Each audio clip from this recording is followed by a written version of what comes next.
Hi, எப்படி இருக்கீங்க? நம்ம எல்லோரும் வாழ்க்கையில உயரணும்னு நினைப்போம். அந்த விதத்தில சில விஷயங்கள் ஃபாலோ பண்ணா மட்டும்தான் நம்ம அடுத்த ஸ்டேஜுக்கு போக முடியும். வாழ்க்கையில வெற்றி பெற்று உயர முடியும்.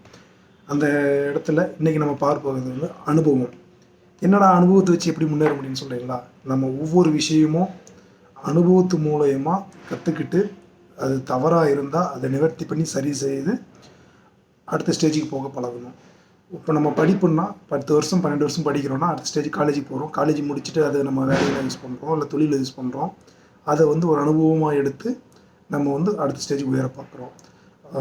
அதே மாதிரி ஒரு தொழிலாக இருக்கட்டும், வேலையாக இருக்கட்டும், இல்லை குடும்பமாக இருக்கட்டும், நடக்கக்கூடிய ஒவ்வொரு விஷயத்தையும் ஒரு அனுபவமாக எடுத்து அதை ஆக்கப்பூர்வமாக செயல்படுத்தும் பொழுது கண்டிப்பாக அது வெற்றியாக நமக்கு மகிழ்ச்சியும் சந்தோஷத்தையும் கொடுக்கும். அப்புறம் என்னங்க, வெற்றின்றப்ப வாழ்க்கை தரம் உயரத்தான் செய்யும். அதனால் அனுபவமே சிறந்த ஆசான்ன்ற ஒரு நோக்கத்தோட கற்றுக்கக்கூடிய அனுபவத்தை தவறுகளை திருத்தி அந்த அனுபவத்தை